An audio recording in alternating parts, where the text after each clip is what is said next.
Hello everyone and welcome back to CareerQ, a place to curate your career. In today's video, we are going to discuss a very important topic on which many of the freshers have their doubts.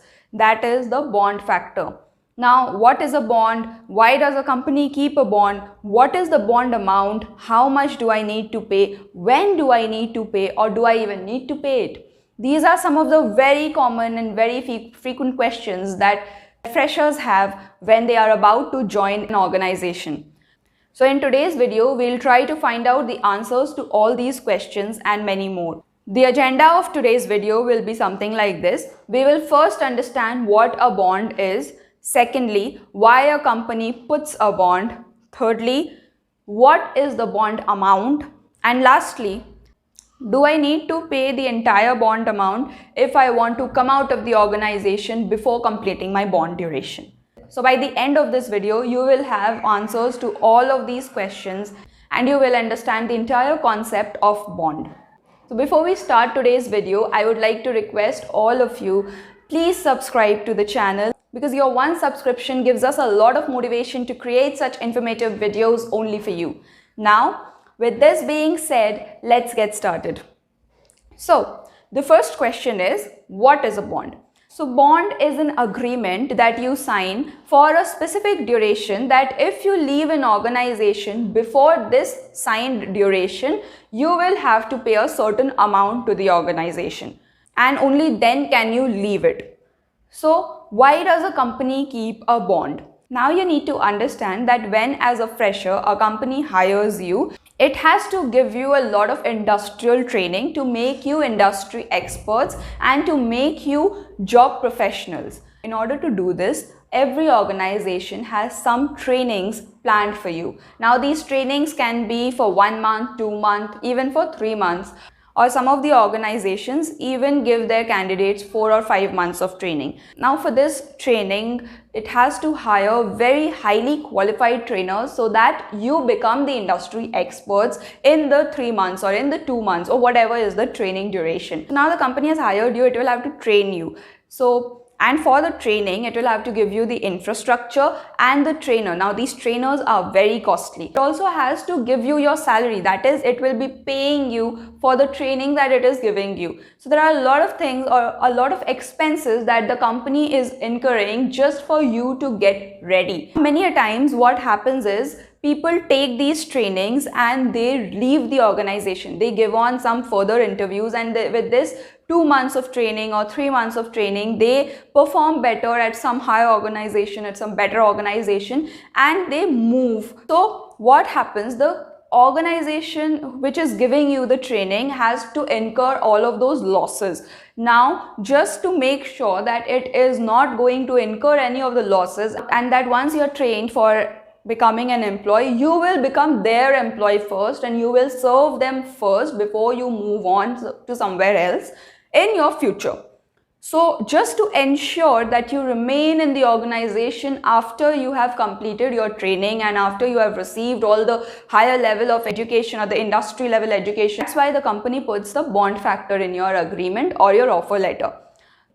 So now that you've understood what a bond is and why a company keeps a bond, it's time to move on to our next question, that is, what is the bond duration and its amount? Now this is varied throughout different organizations. It's all dependent on the organization's policies. Some of the organizations have 1 year of bond and maybe 50,000 rupees. That is, if you leave the organization within 1 year and you do not complete your bond duration, you need to give 50,000 to them.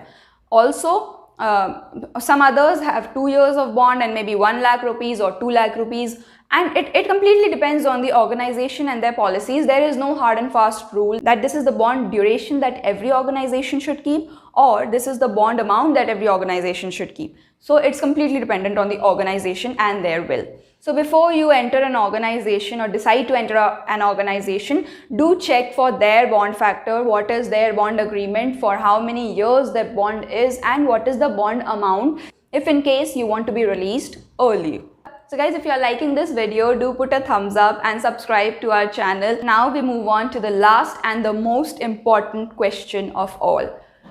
If I need to leave an organization before completing the bond period, do I need to pay the entire bond amount?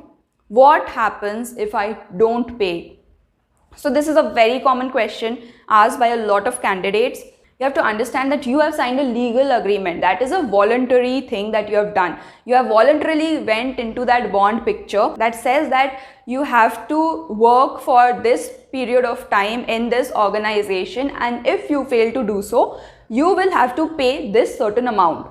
So yes, if you want to leave the organization before completing that particular period, then you need to pay the bond amount. Now, there are some circumstances wherein it is not feasible for you to complete this bond duration. Maybe you get ill, or there is some family conditions, or there can be numerous reasons why you can change your decision in between, and now you want to leave an organization. However, you don't have the amount.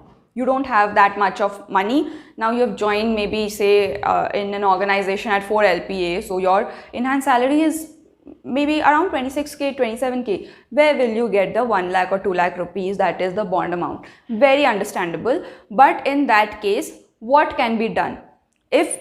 So people have this question that if I want to get released beforehand, is it important to pay the bond amount, and what if I do not pay it? So for the first answer is yes, it is important to pay the bond amount because you have signed the agreement voluntarily.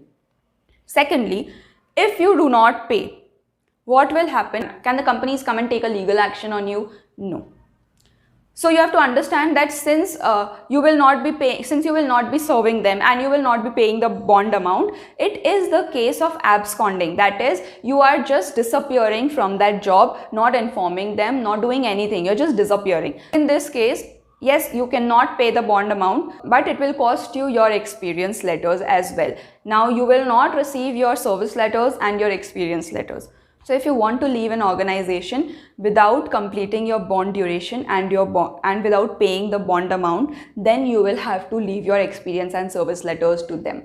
That is something that you will not be getting, because the organization will not give you your service and experience letters if you do not pay them that amount.